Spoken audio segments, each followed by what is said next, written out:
Bismillahirrahmanirrahim. Bismillahirrahmanirrahim. Assalamualaikum warahmatullahi wabarakatuh.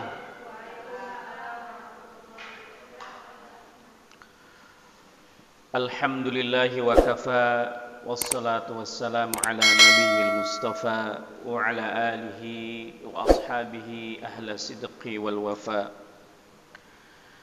Asyhadu an la ilaha illallah wahdahu la syarika lah wa asyhadu anna Muhammadan abduhu wa rasuluh la nabiyya wa la rusula ba'dah.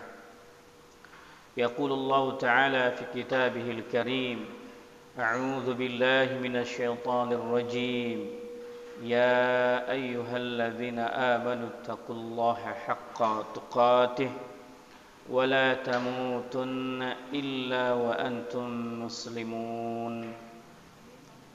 Amma ba'd, fa inna asdaqal hadits kitabullah wa khairul hadi hadi Muhammadin sallallahu alaihi wa alihi wasallam wa syarrul umuri muhdatsatuha wa kullu muhdatsatin bid'ah wa kullu bid'atin dhalalah wa kullu dhalalatin finnar. Rabb shrah li sadri wa yassir li amri wahlul 'uqdatam min lisani yafqahu qawli. Subhanaka la 'ilma lana illa ma 'allamtana innaka antal 'alimul hakim. Allahumma inna na'udzu bika min 'ilmin la yanfa' wa min qalbin la yakhsha' wa min nafsin la tashba' wa min du'a'in la yusma'. Ma'asyiral muslimin wal muslimat rahimani wa rahimakumullah. Kita awali dengan memuji Allah Subhanahu wa taala, senantiasa membasahi lisan kita, lidah kita dengan memujinya dengan ucapan alhamdulillahilladzi bi ni'matihi tatimmus shalihat. Segala puji bagi Allah Subhanahu wa taala yang telah menyempurnakan nikmatnya kepada kita sekalian hingga saat ini, detik ini kita masih diberikan oleh Allah Ta'ala kemudahan untuk melaksanakan ketaatan kepada Allah Subhanahu wa Ta'ala, yaitu thalabul ilm. Yang kedua, salawat dan salam marilah kita senantiasa sampaikan kepada Nabi kita Muhammad Rasulullah sallallahu alaihi wa alihi wasallam, dan juga kepada keluarganya, kepada para sahabatnya, para tabi'in, tabi'ut tabi'in, dan juga kepada siapapun umatnya yang mengikuti sunnahnya, yang membela ajarannya, yang membela sunnah-sunnahnya dan memperjuangkan sunnahnya hingga akhir daripada kehidupan kita. Kaum muslimin wal muslimat rahimani wa rahimakumullah. Bagaimana kabarnya Bapak Ibu sekalian? Sehat semua Ibu? Alhamdulillah. Sudah lama kita tak bersua dalam majelis ini. Berdasarkan catatan di buku saya, terakhir mengkaji kajian ini tanggal 15 bulan Februari 2020 ini. Wallahu a'lam bishawab. Ini berdasarkan catatan dalam buku yang saya tulis ya. Maka itu insyaallah pembahasan kita pun kalaupun ada sedikit mengulang satu misal ya, insyaallah tidak menjadi masalah, karena pada prinsipnya semakin ilmu itu sering diulang maka akan semakin apa Bu? Kalau sering ilmu itu diulang akan semakin apa? Semakin melekat, semakin kuat dalam benak kita. Ya. Sama kayak surah Al-Fatihah. Ibu membaca surah Al-Fatihah kan diulang-ulang terus, betul Bu? Ada nggak yang lupa pada saat membaca surah Al-Fatihah? Ya. Hampir boleh dikatakan 99,999% orang saat membaca surah Al-Fatihah tidak ada yang lupa. melainkan kecuali orang yang mungkin mu'allaf, yang baru belajar Islam, yang baru mengenal Islam, ya. Seperti ada satu video yang saya pernah melihat, seorang laki-laki berjamaah, di belakangnya ada dua akhwat, mungkin istrinya dan mungkin satu anaknya. Ini kalau saya lihat dari kulitnya itu dari wilayah-wilayah Nigeria ataupun Afrika, berkulit hitam. Saat membaca surah Al-Fatihah di kalimat iyyaka na'budu, dia lupa wa iyyaka diulang-ulang terus. Yang di belakangnya juga rupanya ndak hafal juga, ndak bisa ada yang mengingatkan. Nah, karena mungkin ini adalah mu'allaf yang baru masuk Islam. Bagi kita yang Islamnya sejak lahir sudah muslim, dari orang tua kita mendidik kita dari TPA, TKA, TPA dan seterusnya, maka insya Allah Al-Fatihah itu sudah di luar kepala. Betul nggak Bu? Ya. Semua di sini saya yakin sudah hafal semuanya surah Al-Fatihah. Tapi kalau saya tanya, Bu, surah An-Naba hafal nggak Bu? Pasti jawabannya ada yang sudah hafal, ada yang belum. Ya, bahkan ada yang kalau sholatnya punya kalau lagi sholat bacaannya selalu 3 kul. Ya, kul huwallahu ahad, kul a'udzu birabbil falaq, sama kul a'udzu birabbin nas. Dari tahun ke tahun, dari masih gadis sampai sudah punya cucu masih 3 kul itu aja tuh. Ada nggak yang seperti itu, Bu? Ada, tapi insya Allah di sini nggak ada ya. Di sini masya Allah hafalannya luar biasa. Hafal 30 juz ya Bu ya? Maksudnya juz 30 doang gitu ya. Hafal 30 juz dengan juz 30 berbeda. Ya, taib, barakallahu fikum. Nah, oleh karena itu mengulang-ulang dalam pelajaran kita insya Allah manfaatnya banyak sekali untuk supaya agar kita bisa teringat ya. Maka berdasarkan catatan di dalam buku kitab kajian kita, panduan taklim kita di setiap Sabtu jam 9 ini, yaitu buku apa Bu namanya? Kitabut Tauhid ya. Bawa semuanya bukunya Bu. Lupa ya.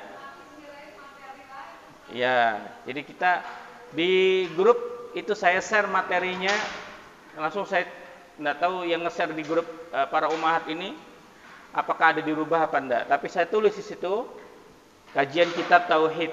Nah, nanti insyaallah Sabtu yang akan datang dibawa ya Bu. Bagi yang bawa di halaman di buku yang lama seperti saya, ini buku cetakan lama ya, yang warnanya seperti ini di halaman 250. Kalau di buku yang baru seperti Akhinal Karim Ihsan itu di halaman 292. Ya, kita masih berbicara tentang iman kepada hari akhir, yaitu diantaranya adalah kita akan membahas tentang apa setelah kematian. Ya, baik para jamaah rahimakumullah. Kalau kita membahas atau kalau kita melihat dalam kehidupan nyata hari ini bahwa yang namanya kematian itu adalah kita yakini pasti setiap jiwa dalam kehidupan ini akan mengalami yang namanya kematian. Kullu nafsin dha'iqatul maut, bahwa setiap yang bernyawa itu pasti akan mengalami yang namanya al-maut, kematian. Bahkan Allah Subhanahu wa taala menjelaskan kepada kita apa sih tujuannya Allah menciptakan kematian. Kenapa ada kehidupan dan kematian? Karena ternyata adanya kehidupan dan kematian itu liyabluwakum ayyukum ahsanu amala, untuk menguji kita. Adanya kehidupan dan kematian itu adalah tujuannya untuk menguji kita siapa yang terbaik amalannya. Fudail ibn Iyad, seorang tabi'in, beliau mengatakan ahsanu amala ay akhlasa wa aswaba. Allah menciptakan kehidupan dan kematian tujuannya agar kita amalnya itu terikhlas dan terbaik. Kalau orang nggak ada, kalau kita hidup ini tidak ada yang namanya kematian, ya tidak ada ujungnya, tidak ada takarannya. Nah, maka Allah uji kita dengan adanya kehidupan dan kematian ini adalah supaya kita selalu mengikhlaskan niat kita dalam beribadah kepada Allah Subhanahu wa taala. Apapun ibadahnya, sekecil apapun ibadahnya, selalu mengikhlaskan hati kita kepada Allah Subhanahu wa taala. Ya, termasuk para ibu sekalian ketika berbakti kepada suami atau seorang anak yang berbakti kepada kedua orang tuanya. Berusahalah selalu mengikhlaskan dalam setiap amal kebaikannya. Kenapa? Karena ini yang nanti akan menolong kita di yaumil akhir. Ini akan menolong kita di yaumil akhir. Jadi makna ahsanu amala itu maknanya ada dua. Yang pertama akhlasa, kemudian yang kedua wa aswaba, yang paling mengikuti sunnah Nabi kita Muhammad SAW, yang paling benar dalam amalnya. Nah, maka nanti kita akan bahas bagaimana fase-fase yang dialami oleh manusia setelah kematian itu terjadi dalam kehidupannya. Maka kalau kita lihat penjelasan Fudail bin Iyad ini, akhlasa wa aswaba, berarti kita hidup di dunia itu harus bernilai dua ini, Bu. Kalau kita beramal harus yang terbaik, paling ikhlas karena Allah Ta'ala. Yang kedua, kita harus belajar terus untuk selalu menyesuaikan amalan kita sesuai dengan contoh Rasulullah Sallallahu Alaihi Wasallam. Bahkan kita mengatakan tidak, saya tidak akan lakukan amalan ini kalau memang tidak ada keterangan dari Nabi Muhammad SAW dan para ulama dalam masalahnya, dalam masalah ilmu tersebut. Artinya, apabila dalam urusan agama ini kita belum tahu dalilnya, belum memahami ilmunya, maka kita tidak melaksanakan amalan itu. Karena tidak boleh kita melaksanakan amalan-amalan kebaikan dalam kehidupan kita ini yang berdasarkan prasangka atau apa? Ikut-ikutan. Ya, jadi betul-betul harus karena Allah dan karena ilmu yang dilaksanakannya. Bukan karena ikut-ikutan, bukan karena apapun, ya. Tapi berdasarkan ilmu yang diyakininya dan itu yang diamalkan oleh dirinya dalam kehidupan sehari-hari. Baik. Itulah kenapa Allah menciptakan yang namanya kehidupan dan kematian. Baik, para jamaah sekalian, kalau kita lihat di papan tulis, yang saya sudah tulis ini fase-fase kehidupan manusia yang akan dialaminya setiap kita. Pertanyaan saya, kematian itu di fase yang nomor berapa nih? Di nomor 4 atau nomor 3? Fase kita pertama di alam ruh, alam rahim, alam dunia, alam kubur. Kematian itu masuk di alam mana? Alam dunia. Nah, ya kita kaji sebagai mukadimahnya dulu. Baik. Para jamaah sekalian, fase yang pertama adalah di alam ruh. Ini dalilnya nanti silakan dibuka di rumah, ditadaburi. Dalam surah Al-A'raf 172 Allah Ta'ala berfirman, yang artinya ketika Allah Subhanahu wa Ta'ala mengambil ataupun menciptakan kita, ya, sebelum Allah meniupkan rohnya kepada kita, atau saat Allah Subhanahu wa Ta'ala mau membentuk kita di alam roh itu, kita diminta persaksian, ya, oleh Allah Subhanahu wa Ta'ala. Diminta persaksiannya. Apa itu? Alastu birabbikum. Alastu birabbikum. Bukankah aku ini Rabb kalian? Bukankah aku ini adalah Tuhan kalian? Maka semua manusia menjawab, qalu bala syahidna. Itu di alam ruh. Jadi semua manusia sebelum dilahirkan, saat di alam roh Allah mempersaksikan ini. Jadi semua manusia ketika lahir dalam keadaan fitrah, dalam keadaan fitrah. Apa itu? Yaitu mengakui bahwa Allah adalah sang pencipta, Allah adalah yang mengaturnya, Allah yang menciptakan kehidupannya. Semua manusia mengakui tanpa terkecuali. Maka kata Nabi, kullu mauludin yuladu 'alal fitrah.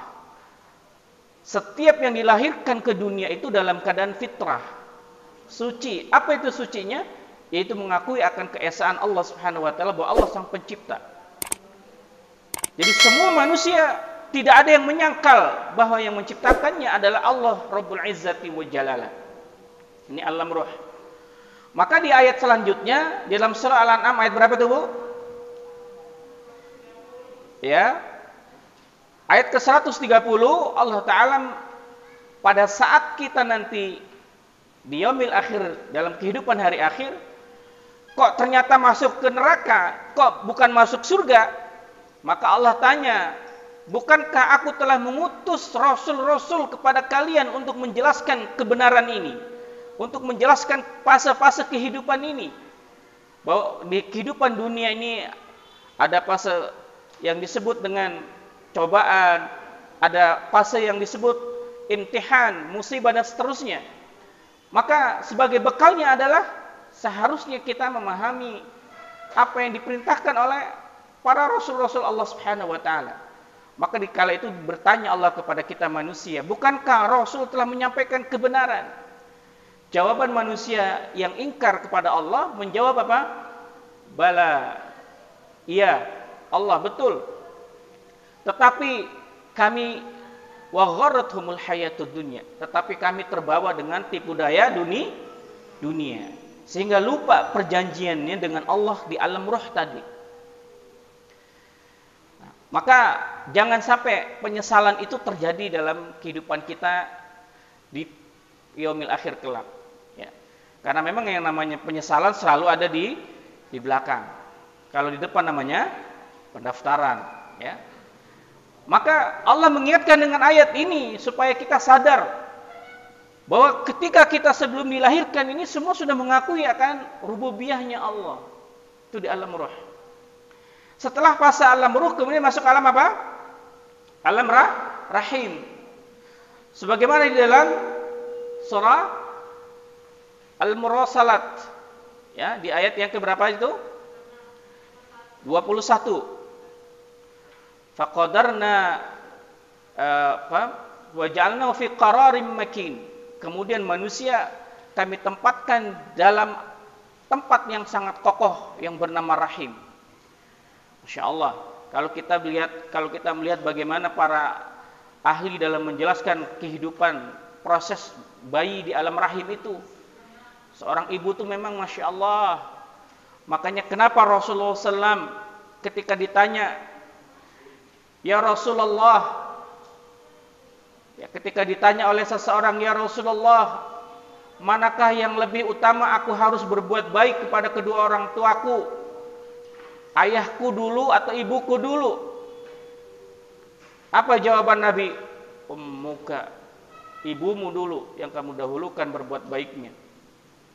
Artinya ahsanus sahabah, perhatiannya harus lebih perhatian kepada ibu dulu.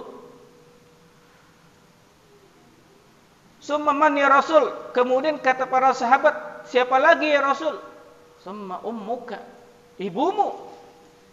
Summa man ya Rasulullah? Ummuka, ibumu. Summa man ya Rasulullah? Summa abuka. Setelah itu bapakmu.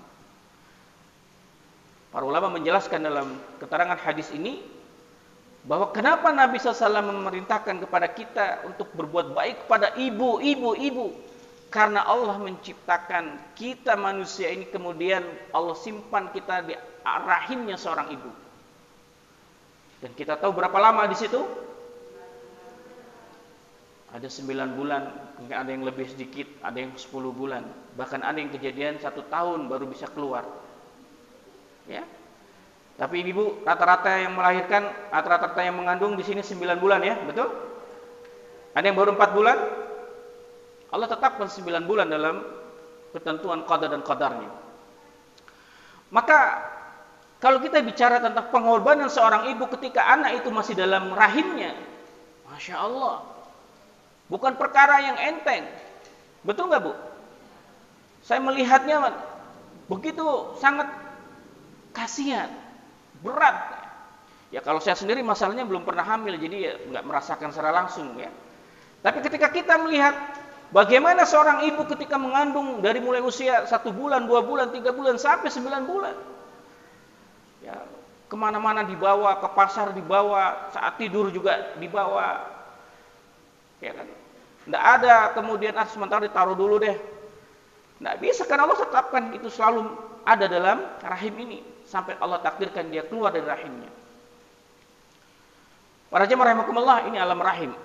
Maka Allah Ta'ala mengatakan, faqadarna fa ni'mal qadirun. Maka itulah nikmat yang telah Allah tetapkan dalam qadar dan qadarnya tadi, manusia masuk dalam alam rahimnya. Dan kalau kita bicara keajaiban alam rahim ini, Masya Allah, kalau kita lihat ayat-ayat kauniyahnya, ya, bagaimana anak itu bisa hidup dalam alam rahim yang penuh dengan sempit, yang penuh dengan tempat yang terbatas, tapi dia bisa hidup dengan kehendak Allah Subhanahu wa taala. Ya. Kemudian fase berikutnya baru masuk alam dunia. Ya. Alam dunia yang kita hari ini berada di dalamnya. Nah, mari kita sedikit tadabburi tentang kehidupan dunia ini. Surah berapa itu, Bu?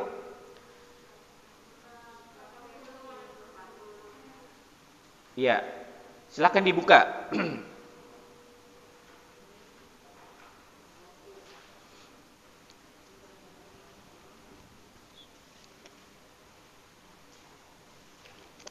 Ya, bagi ikhwah yang sudah tahu atau yang sudah dapat duluan, mungkin silakan dibacakan Quran dan ayatnya, terjemahannya Pak, maksudnya Arabnya dan terjemahannya.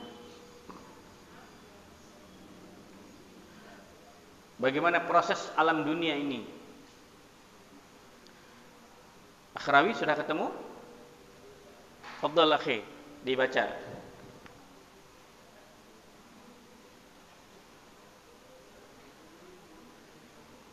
Ya. Arabnya dulu, baru terjemahan.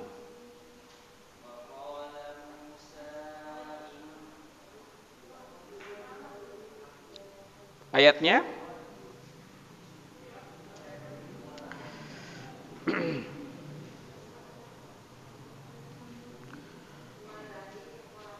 ya, huwallazi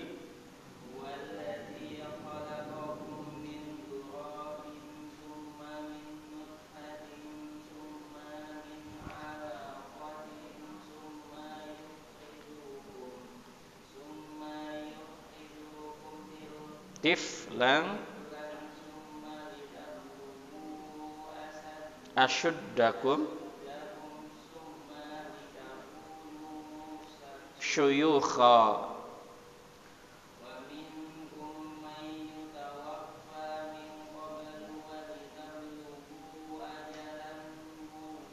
musammaw wa la'allakum.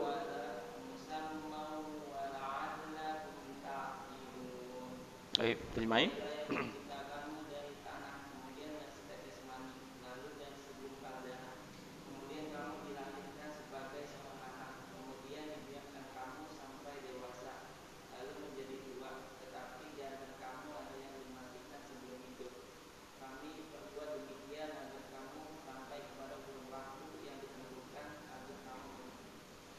Baik, insyaallah. Ini kehidupan manusia prosesnya. Di dunia, huwallazi khalaqakum min turab. Dialah Allah Subhanahu wa taala yang telah menciptakan kalian dari turab, tanah. Ya, yaitu Nabi Adam alaihissalam sebagai bapaknya manusia. Tsumma min nutfatin. Ya. Kemudian juga Allah ciptakan dari nutfah. Ya.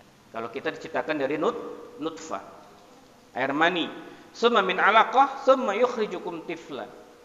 Sampai kemudian menjadi lahir, yukhrijukum tifla. Allah keluarkan kita menjadi seorang manusia yang bernama bayi, ya, atau tifl. Litablughu asyuddakum. Sampai kemudian sampai kepada masa baligh. Ya. Setelah itu litakunu syuyukha, sampai menjadi tua. Wa minkum may yutawaffa min qabl, dan ada kata Allah di antara kalian yang kami wafatkan sebelum tua. Bahkan dalam masih alam rahim Allah wafatkan itu. Ya, maka kalau bagi orang yang beriman kepada Allah Subhanahu wa taala dengan iman yang benar, andai kata seorang ibu yang baru hamil 4 bulan, kemudian Allah takdirkan meninggal dalam rahimnya anak yang dikandungnya, maka kalau dia yakin dengan ayat ini bahwa Allah akan mewafatkan di antara kita sebelum fase yang terakhir yang namanya tua tadi, Allah Maha mampu. Maka kita mengimaninya, menerimanya dengan ikhlas, qada dan ketentuan Allah Ta'ala ini. Tetapi berapa banyak sebagian kaum muslimin, sebagian kaum muslimat yang ketika Allah tentukan, ketika bayinya yang baru berumur 4 bulan, kemudian Allah wafatkan, ada di antara mereka yang menyesal, kemudian menyesali apa yang dilakukan karena dianggap sebuah kesalahan, tidak menerimanya dengan ikhlas. Atau bahkan ada yang saat anaknya lahir Allah wafatkan juga ibunya. Ada yang seperti itu, Bu? Banyak kejadiannya. Anaknya lahir, ibunya juga meninggal. Allah wafatkan bersama anak-anaknya. Maka berdasarkan ayat ini Allah sudah jelaskan, wa minkum may yutawaffa min qabl, bahwa Allah akan mewafatkan kalian sebelum, di antara kalian ada yang Allah wafatkan sebelum fase yang disebut namanya syuyukha, tua. Nah, kita kan kalau melihat ada seluruh keluarga yang meninggal, ibunya meninggal, ditanya umur berapa wafatnya? 70 tahun. Kita langsung berpikirnya apa? Kalau kita mendengar ada yang meninggal 70 tahun, wajarlah, sudah tua, ya kan? Betul nggak, Bu? Karena image bagi kita kalau udah tua memang sudah masanya udah mau maghrib lah, gitu kan? Tapi kalau yang meninggal masih muda, apalagi dia anak yang kita sayangi satu-satunya, yang menjadi tulang punggung nantinya, karena ayahnya sudah tidak ada, sudah wafat, terus Allah ambil, wah itu nggak gampang menerimanya. Ya, butuh keimanan yang kuat ketika menerima takdir Allah tersebut. Maka dikala kondisi seperti itu, Bu, ingat ayat ini, wa minkum may yutawaffa min qabl. Jadi Allah atas kehendaknya akan Allah wafatkan kita, bukan saja sampai menjelang tua, ataupun bukan ketika usia tua baru Allah wafatkan, tetapi bisa jadi pada saat lahir, masih anak-anak atau dewasa remaja Allah wafatkan kita, ya. Wala tablughu ajalan musamma wal 'alakum ta'qilun. Dan Allah sampai tentukan batas kehidupan kita. Maka di usia tua pun beraneka ragam usia. Ketika sudah tua itu usia yang artinya meninggal. Ada yang 60 tahun, 63, 65, ada yang 70, ada yang 80. Karena memang kata Nabi dalam hadis yang sahih bahwa umatku itu antara 63 sampai 65 tahun. Batasnya begitu. Kalau umat-umat sebelumnya, sebelum Nabi Muhammad SAW, Nabi Isa, Nabi Musa dan seterusnya, itu ada umatnya yang usianya ratusan tahun. Ya, ratusan tahun. Bahkan Nabi Nuh alaihissalam berapa usianya? Ya, ratusan tahun. Bukan puluh tapi sudah ratusan tahun. Tetapi umatku, kata Nabi, baina salasi wasittin, khamsi wasittin, antara 63 65 umatnya Nabi Muhammad SAW. Walaupun ada di antara kita melihat mungkin di kampung-kampung itu ada orang tua yang sudah tua renta, usianya ditanya berapa nih usianya, udah 102 tahun, dia masih kuat berjalan kaki. Betul, Bu? Ada yang seperti itu. Nah, inilah kehidupan dunia prosesnya, ya. Nah, maka kemudian masuk di fase setelah kehidupan dunia apa? Alam kubur, atau disebut dengan alam barzah. Disitulah yang disebut namanya fase disebut kematian. Tayyib. Bagaimana proses kematian itu? Allah Subhanahu wa taala banyak sekali menjelaskan dalam ayatnya, ya, bahwa Allah akan wafatkan kita tergantung dari apa yang telah kita lakukan kehidupan sehari-harinya. Ya. Maka ada Allah wafatkan melalui sakit supaya kita dosa-dosanya terkurangi. Allah berikan dulu balasannya di dunia. Ada yang tidak melalui sakit, mendadak, ya, tidak ada sakit, bahkan dia sehat, bahkan baru saja ngobrol baru beberapa menit dari kita, kemudian meninggal. Kemudian ada juga yang karena asbabnya kecelakaan. Beberapa hari yang lalu saya melihat di media sosial ada seorang guru ngaji wanita yang salehah, kalau saya lihat dari penampilan dari foto-fotonya. Ini guru ngaji, tapi meninggalnya dengan cara apa? Ada yang tahu? Kalau tidak salah di daerah Depok, kalau tidak salah. Dibunuh, dimasukin dalam sumur. Siapa yang membunuhnya? Suami dari pembantunya. Karena pembantunya itu minjam uang, kemudian belum bisa mengembalikan kepada majikannya. Mungkin karena sakit hati bilang sama suaminya, kemudian suaminya menghabisi majikannya ini. Beliau ini guru ngaji. Wa ma yutawaffaqu min qabl. Malah anaknya masih kecil-kecil, ya, masih usia 2 tahun, ada usia 3 tahun, masih sangat kecil. Tapi inilah kehendak Allah Subhanahu wa taala. Allah ada wafatkan kita melalui sakit, ada Allah wafatkan kita tidak melalui sakit. Maka yang paling kita harapkan para jamaah sekalian, selalu bermohon kepada Allah, Allah marzuqna bi husnil khatimah. Ya Allah, berikan rezeki kepada aku untuk bisa meninggal dalam keadaan husnul khatimah. Mau apapun asbabnya, kita mohon kepada Allah untuk meninggal dikala kita dalam beribadah kepada Allah. Sebagaimana mantan pendeta yang sangat terkenal di Indonesia yang belum lama meninggal. Siapa itu? Ustadz Moko Ginta, Ustadz Ihsan Moko Ginta. Saya beberapa kali belajar sama beliau tentang kristenisasi. Itu beliau meninggal dalam keadaan salat tasyahud akhir.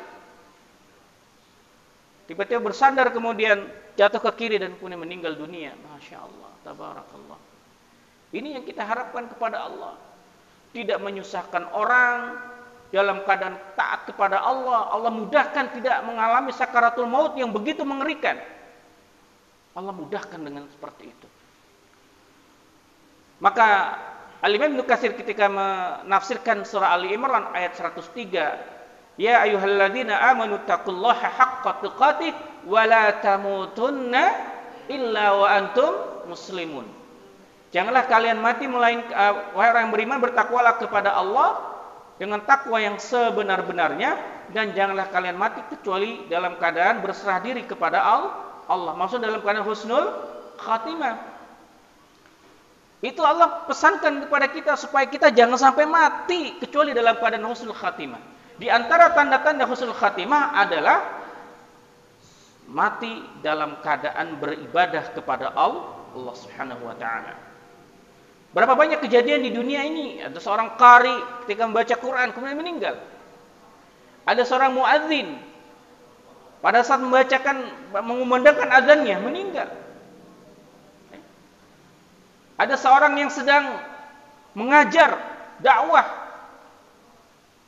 kemudian dia pegang mic-nya, lama-lama suaranya pelan-pelan dan terjatuh.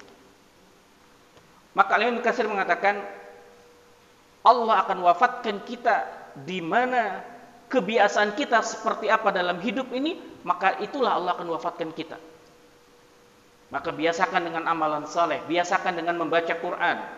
Menjadi itu habit kita, menjadi kebiasaan kehidupan sehari-hari kita. Biasakan untuk mencari ilmu, hadir di majelis-majelis ilmu. Biasakan selalu dalam ketaatan kepada Allah kehidupan kita. Karena yang namanya mati tidak ada yang tahu kapan dan di mana kita akan dimatikan oleh Allah Subhanahu wa taala. Nah, apa itu tanda-tanda kematian? Yaitu terlepasnya roh kita dari jasad kita. Ditandai dengan mata ini mengikuti ke atas. Maka sering kita melihat ketika orang itu meninggal, matanya melihat ke atas. Karena kata Nabi, sungguh mata itu mengikuti arah roh itu keluar. Setelah roh itu keluar, maka apa yang terjadi? Tubuh kita kaku, dingin, ya, jantung sudah tidak lagi berdetak.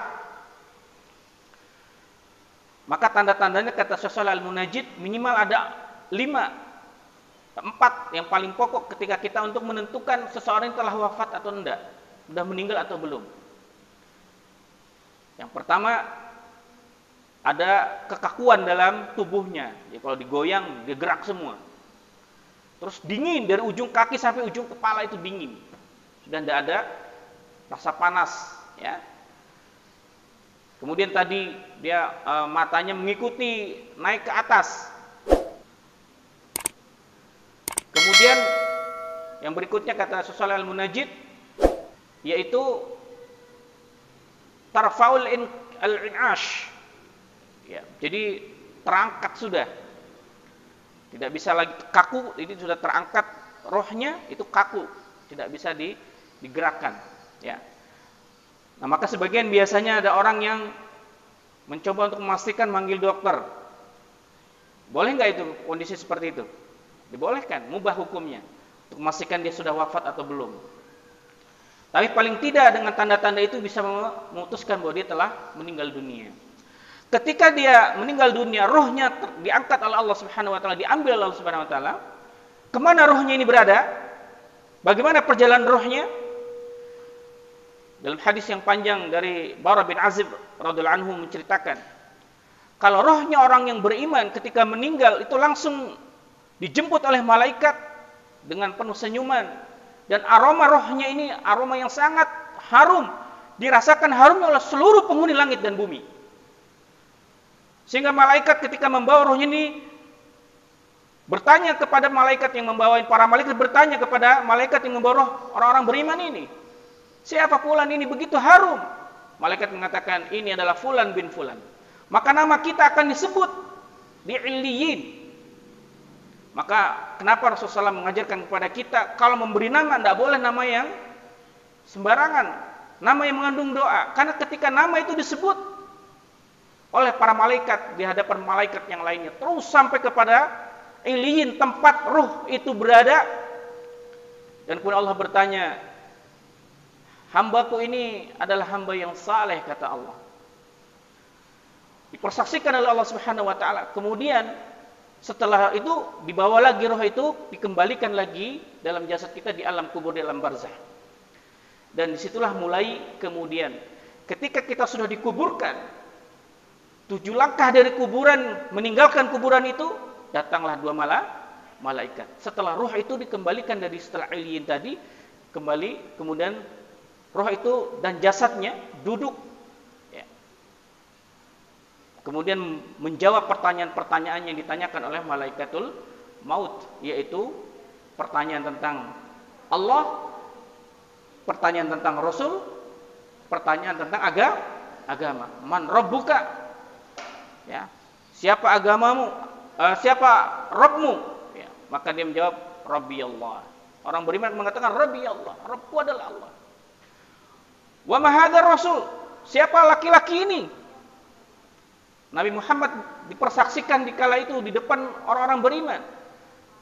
Rasulullah SAW langsung ditampakkan di depan orang beriman. Dia adalah Muhammad Rasulullah SAW. Karena orang beriman ketika di dunianya dekat dengan Nabi, perbanyak baca salawat, belajar tentang sunnah. Yang terakhir, wa madinuka, apa agamamu? Dia akan menjawab, dini al-Islam, agamaku adalah Islam.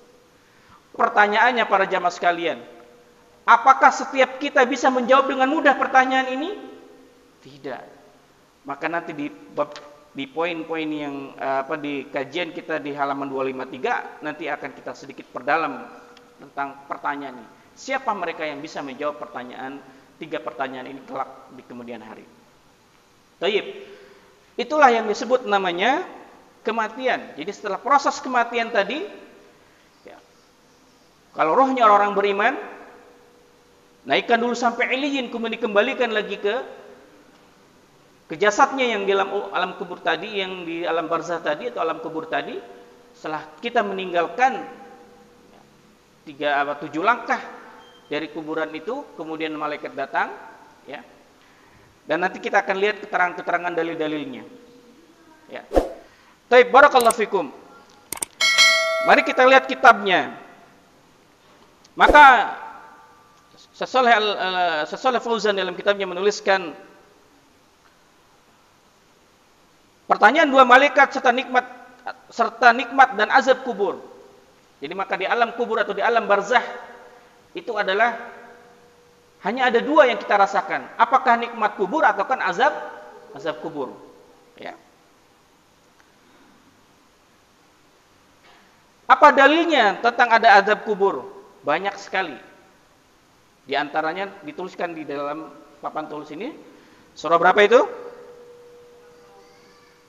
At-Taubah ayat 100. Iya, silakan dibuka.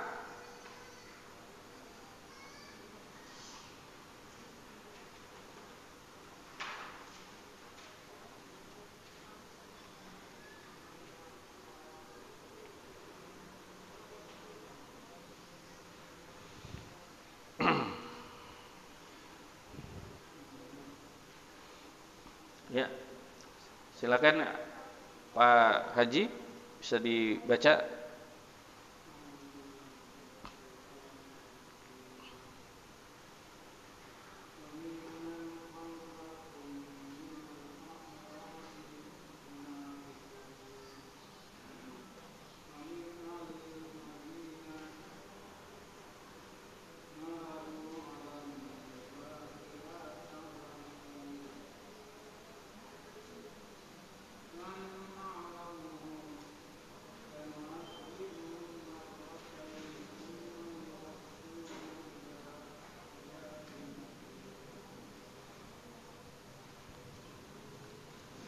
Ya, terjemahkan.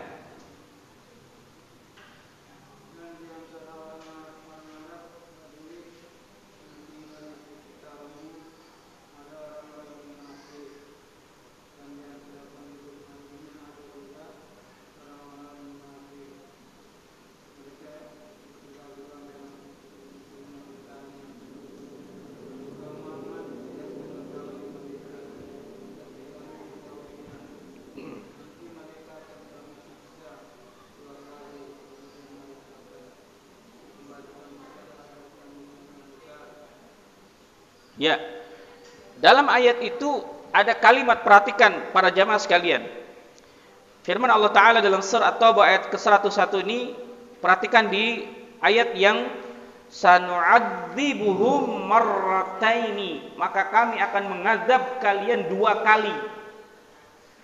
Apa maksudnya 2 kali di sini? Azab dunia dan azab kubur. Maka siapa saja yang berdosa, berbuat maksiat, siap diazab di dunia dan juga diazab di alam kubur. Na'udzubillahi min dzalik. Ya. Maka ada kalimat marrataini, 2 kali. Al-Imam Ibnu Katsir mengartikan marrataini itu 2 kali diazabnya itu di dunia dan di alam kubur. Na'udzubillahi min dzalik, ya. Sedikit tadi ada yang kelewat, saya akan tambahkan dulu. Pertanyaan tadi tentang roh itu adalah ketika orang-orang yang meninggal, orang-orang beriman, Allah muliakan. Kalau orang kafir, Allah hinakan. Kemana ruhnya? Langsung masuk neraka ruhnya. Nah, pertanyaan adalah, kalau ruhnya para nabi, ruhnya syuhada, itu di mana? Orang-orang yang mati syahid. Ya, di sini para ulama berbeda pendapat di dalam menjelaskan tentang arwahul anbiya alaihi salatu wassalam. Terjadi perbedaan, ya. Dalam hadis riwayat Imam Bukhari dari Aisyah radhiyallahu anha, kana Rasulullah sallallahu yaqul wa huwa sahih innahu lam yaqbudu nabiyyun qattun hatta yara maq'adahu minal jannah thumma yukhayyaru falamma nuzila bihi wa ra'sahu ala fakhidhi ghashi alaihi sa'atun thumma afaqa fashasa bi basri ila saqfi thumma qala Allahumma rafiqil a'la. Jadi kata Rasulullah, kalau rohnya para anbiya itu itu adalah mereka berada di jannahnya Allah Subhanahu wa taala, tinggal memilih di mana letaknya. Ya. Tetapi kemudian Nabi mengatakan, Allahumma rafiqil alaiya, Allah, tempatkanlah aku di tempat yang paling tertinggi. Sehingga dalam hadis yang lain, surganya, rohnya para nabi berada di surga yang paling tertinggi. Ya. Kemudian kalau rohnya orang-orang yang mati syahid, yang berperang di jalan Allah, yang di medan jihad, kemana rohnya? Rohnya itu dalam bentuk burung-burung yang hijau berada di surga Allah Subhanahu wa taala. Maka Allah taala berfirman ya di dalam Quran surah Ali Imran ayat 169, wala tahsabanna alladziina qutilu fi sabilillahi amwata bal ahya walakin la inda rabbihim yurzaqun. Yang artinya janganlah kamu menyangka bahwa janganlah kamu mengira bahwa orang-orang yang mati wafat dalam keadaan jihad fisabilillah mereka itu mati, enggak, tapi mereka adalah hidup. Mereka telah mendapat rezeki dari Allah Subhanahu wa taala. Apa maksud hidup di sini? Rohnya itu berada di surganya Allah Subhanahu wa taala berupa burung-burung yang sangat indah berterbangan sampai menunggu Allah tentukan pada yaumil qiyamahnya nanti Allah bangkitkan pada hari akhir. Jadi rohnya berupa burung untuk di para orang-orang yang meninggal dari kalangan syuhada, ya. Nah, kalau orang beriman, arwahul mukallifina minal mu'minin, ya. Maka pendapat yang paling kuat adalah anna arwahal mu'minin fil jannah, bahwa langsung rohnya orang beriman Allah masukkan di dalam surganya Allah taala. Jadi kalau rohnya orang beriman tuh nggak ada istilah roh gentayangan, Bu. Yang ada roh gentayangan itu istilah Indonesia aja. Ya, ini ibu kita terus menampakkan, itu rohnya tuh gentayangan. Cepat kasih nasi uduk biar roh ini. Ya, rohnya suruh makan nasi uduk. Nggak ada istilah gentayangan. Kalau orang beriman, rohnya langsung masuk surganya Allah taala. Ya. Dan di saat itulah kemudian dia merasakan nikmatnya kehidupan surga. Kehidupan yang Allah janjikan sebagaimana di dunianya. Itu ya tentang roh. Ada satu kitab yang ditulis oleh Imam Ibnu Qayyim Jauziyah tentang roh. Nah, ini begitu panjang pembahasannya, termasuk di situ ada khilaf. Apakah roh itu bisa mendengar bacaan Al-Qur'an atau tidak ketika di dalam alam kubur itu? Ini terjadi perbedaan pendapat di kalangan para ulama. Maka sebagian kaum muslimin ada yang ketika ziarah kubur membaca surah Yasin. Karena di antaranya ada yang sebagian yang berpendapat bahwa ketika di alam kubur itu bisa mendengar bacaan Al-Qur'an kita. Nah, maka nanti akan kita jawab di poin terakhir di pembahasan ini, insyaallah taala. Baik, kita akan baca kitab kita lanjutkan. Nikmat dan azab kubur diberikan kepada roh dan jasad tergantung kedekatan hubungan keduanya dalam kehidupan di alam barzah.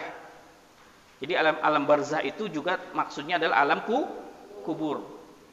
Jadi siksa atau nikmat itu dirasakan oleh dua-duanya, baik roh dan jasad. Ya. Kalau kebiasaan orang Toraja, orang-orang yang sudah meninggal itu diapakan? Diawetkan. Ya, ditaruh di tempat-tempat itu ya, ada di atas rumahnya, ada di goa-goa. Saya pernah ke sana melihat bagaimana cara-cara mereka dalam melakukan atau memperlakukan orang-orang yang sudah meninggal, yang tentunya menyelisih daripada ajaran Islam. Itu jasadnya masih kelihatan kayak manusia betulan, artinya tidak hancur karena diawetkan. Ya. Tetapi kemudian apakah dia tidak merasakan siksaan Allah? Tetap. Alam barzah itu adalah alam yang gaib. Termasuk nanti adalah bagaimana orang yang meninggal tenggelam, bagaimana orang yang kebakaran, hangus, tidak sempat dikuburkan. Apakah merasakan siksa ataupun nikmat kubur? Tetap. Ya, kita akan lihat di sini. Maka hubungan keduanya di dalam berbeda-beda dengan ketika di dunia dan di akhirat. Jadi hukum-hukum dalam kehidupan alam barzah berlaku untuk ruh, sementara jasad hanya mengikutinya. Jadi ruh dan jasad mengikutinya. Lain halnya dengan kehidupan dunia. Ya, kalau jelas karena kehidupan yang sudah berbeda, alam dunia dengan alam barzah ini sudah kehidupan yang sangat berbeda.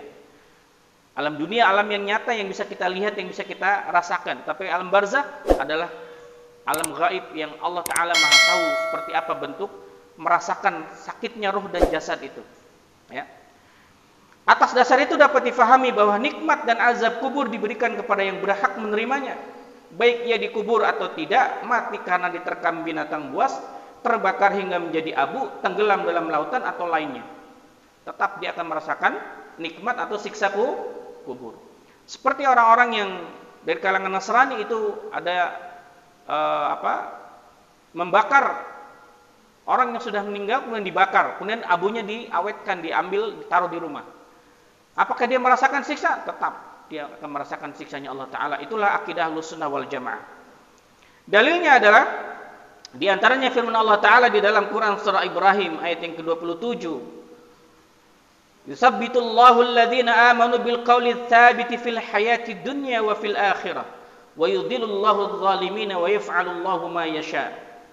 Allah meneguhkan iman orang-orang yang beriman dengan ucapan yang teguh itu dalam kehidupan di dunia dan di akhirat, dan Allah menyesatkan orang-orang yang zalim dan berbuat apa yang dikehendaki. Perhatikan, Imam Muslim meriwayatkan menjelaskan tentang ayat ini dengan sanad dari Al-Bara bin Azib radhiyallahu anhu dari Nabi Muhammad SAW bersabda, Allah Ta'ala berfirman, Allah meneguhkan iman orang-orang yang beriman dengan ucapan yang teguh. Ayat ini turun berkenaan dengan azab kubur.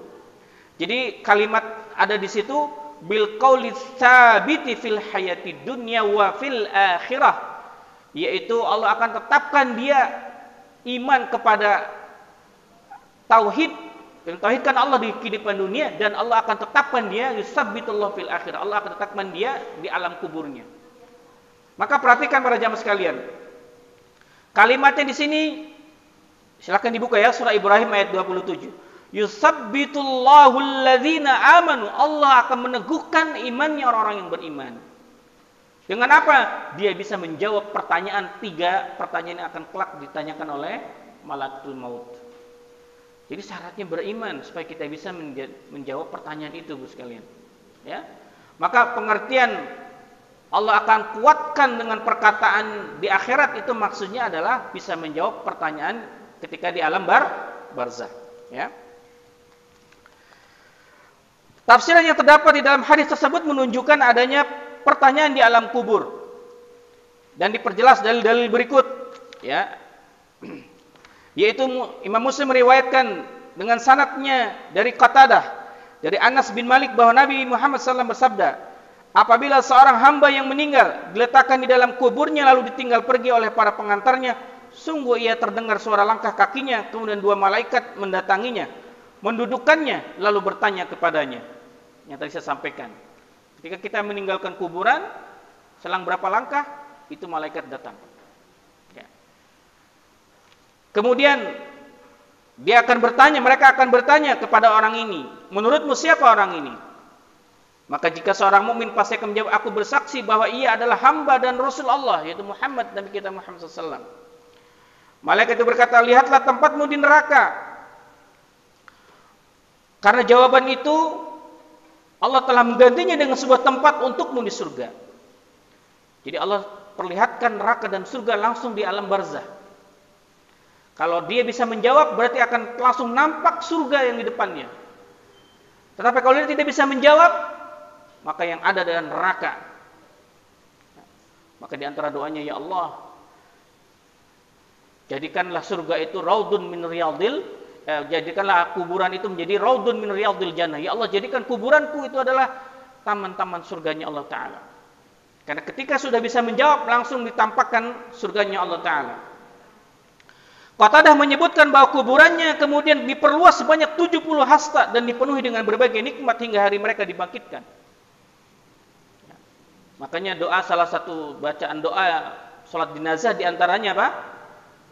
Wa wasi' madkhalaha, dan luaskanlah tempatnya ya Allah. Karena kalau dia bisa menjawab pertanyaan tadi, maka akan Allah luaskan sepanjang 70 hasta. Padahal kuburan itu kali berapa itu? Kali berapa kuburan kita tuh normalnya? 10 ya?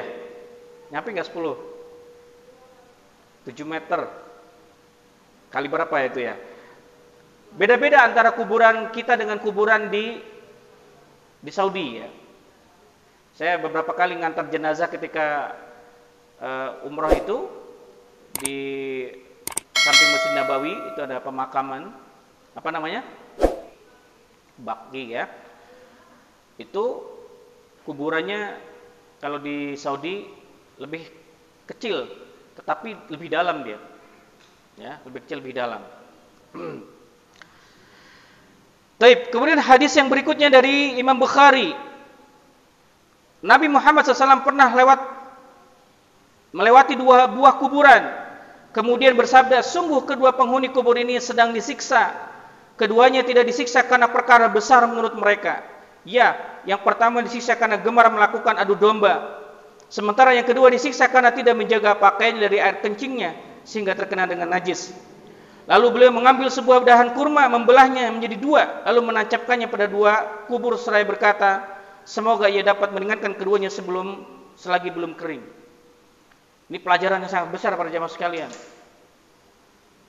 Karena Rasulullah SAW adalah hamba Allah, utusan Allah. Diperdengarkan ketika azab itu terdengar di alam kubur. Nabi mendengar. Ketika ditanya itu oleh malaikat, maka kemudian Nabi membelah pelepah kurma, ditancapkannya di 2 kuburan tadi. Yang satu disiksa karena apa? Sifatnya yang di dunia selalu mengadu domba. Maka hati-hati ini, yang punya kebiasaan suka mengadu domba sesama mukmin, mengadu domba antara mertua dengan menantu, mengadu domba antara ipar dengan kakaknya dan seterusnya. Mencari muka karena dilihat, wah, ibunya ini selalu senang, selalu mendahulukan menantunya si A. Padahal dia juga merasa menantunya, merasa diperlakukan tidak adil, hanya adu domba. Itu menjadi kebiasaan kehidupan sebagian kita kaum muslimin. Hati-hati. Kata Nabi, perkara ketika dia disiksa bukan karena urusan besar, urusan remeh-temeh, adu domba. Yang kedua karena apa? Kan tidak bisa menjaga najis. Maka para ibu sekalian, belajar thaharah yang betul. Kalau ada di YouTube kajian-kajian thaharah itu diikuti sampai selesai. Di masjid kita setiap Sabtu pagi pada subuh itu ada kajian fikih 4 madhab. Ya. Supaya kita faham. Belajar thaharah ini urusan kencing ini jangan dianggap sepele. Ya. Hati-hati dalam urusan najis karena bisa menyebabkan karena siksa kubur. Ada sekitar 30 amalan yang menyebabkan kita akan sisa di kubur kelak ketika kita tidak bisa menghindarinya. Kemudian hadis yang berikutnya adalah Rasulullah SAW mengajarkan pada kita untuk berdoa ketika di tasyahud akhir. Allahumma inni a'udzubika min adzabil qabri wa min adzabin nar wa min fitnatil mahya wal mamat wa min fitnati masihid dajjal. Maka salah satu di antaranya para ulama ya, menjelaskan berzikir setelah salat itu maknanya ada 2. Ada setelah salam, ada yang sebelum salam. Nah, yang sebelum salam ini setelah membaca doa ini kemudian ditambah dengan doa-doa yang lain. Makanya Rasulullah SAW dan para sahabat itu kalau tasyahud lebih lama tasyahudnya itu. Tasyahud akhir maksudnya panjang karena banyak berdoa kepada Allah Taala. Ya. Maka jangan lupakan doa ini, selalu kita ucapkan. Sesempit apapun waktunya kita baca doa ini ketika di tasyahud akhir agar kita dilindungi dari siksa kubur. Dalil-dalil tersebut dan yang semisal menunjukkan bahwa orang yang telah meninggal akan diuji di dalam kuburnya. Siapa yang imannya diteguhkan Allah Ta'ala sehingga dapat menjawab dengan benar, maka kuburannya akan diluaskan dan dia diberi kenikmatan akhirat. Ini catatan paling penting kalimat ini. Bagi yang punya buku di Stabilo ini. Siapa yang perjalanan dalam kehidupan dunianya menyimpang dari kebenaran, ia tidak akan dapat menjawab pertanyaan 2 malaikat dengan benar. Lalu ia dipukul dengan godam besi, kuburannya dipersempit dan ia akan mendapatkan siksa kubur hingga hari kiamat atau sampai batas waktu tertentu sesuai dengan dosa-dosanya. Maka syarat orang yang bisa menjawab pertanyaan malaikat tadi adalah mereka yang imannya benar kepada Allah Ta'ala. Yang menyimpang dari kebenaran tidak akan bisa menjawab. Pertanyaannya Bapak Ibu sekalian, apa itu kebenaran? Apa itu definisi kebenaran apa? Sesuai dengan apa yang dalam Quran dan Sunnah. Nanti kalau kita buka dalam pembahasan Al-Usul wal Furu', ada kitab namanya Al-Usul wal Furu', menjelaskan tentang pokok-pokok dan cabang-cabangnya kebenaran itu. Ada yang diperselisihkan, ada yang disepakati kebenaran itu. Ada yang pokok, ini disepakat para ulama. Ada yang cabang-cabangnya diperselisihkan oleh para ulama. Selama bersumber dari Al-Quran dan hadis, itu adalah kebenaran. Maka jangan pernah menyimpang hidup kita dari dua ketentuan syar'i ini, Quran dan Sunnah. Jangan pernah menyimpang sedikit pun dalam urusan apapun, sekecil apapun. Jadikan Quran dan Sunnah sebagai pedoman dalam kehidupan kita. Ketika kita mau menyekolahkan anak di pesantren, patokannya Quran dan Sunnah. Jangan, wah tetangga bagus tuh anaknya di sana, bla bla bla bla. Tapi nggak ngecek dulu pesantrennya itu sesuai nggak ini dengan Quran dan Sunnah ini. Ngamalin nggak nih Quran dan Sunnahnya? Karena banyak pesantren yang kelihatan bagus, ternyata adalah Syiah yang justru mencerca sahabat, yang justru mengatakan Aisyah radhiyallahu anha adalah pelaku zina, naudzubillah. Yang dia tidak mengimani siksa kubur. Syiah itu nggak meyakini siksa kubur. Ya. Begitu masukin ke sekolahan JIL, jaringan Islam liberal, yang mengatakan semua agama sama, semua akan masuk surga. Kayak Abu Janda itu kalau ngomong. Ya. Ada di sini penggemar Abu Janda. Ya. Dia mengatakan semuanya akan masuk surga pakai dalil Quran lagi. Hati-hati, setiap penyimpangan ini ada konsekuensinya. Akan bisa menjadi penyebab kita tidak bisa menjawab pertanyaan malakatul maut, munkar wa nakir di alam kubur kelak. Baik, barakallahu fikum. Bagaimana keadaan di kubur nanti? Apakah siksa itu terus menerus ataukah dia terbatas? Apakah siksa ini akan kita rasakan sampai hari kiamat ataukah ada batasannya? Maka tetap stay tune terus di kajian ini. Kita akan ketemu di Sabtu yang akan datang. Waktu sudah jam 10:15. Barakallahu fikum. Saya akhiri, subhanakallah wa bihamdika asyhadu an la ilaha illa anta astaghfiruka wa atubu ilaik. Sallallahu ala nabiyyina Muhammadin wa ala alihi washabihi wasallam. Wa akhir da'wana walhamdulillahi rabbil alamin. Sebelum saya tutup, ada pertanyaan dari ummahat atau dari ikhwah?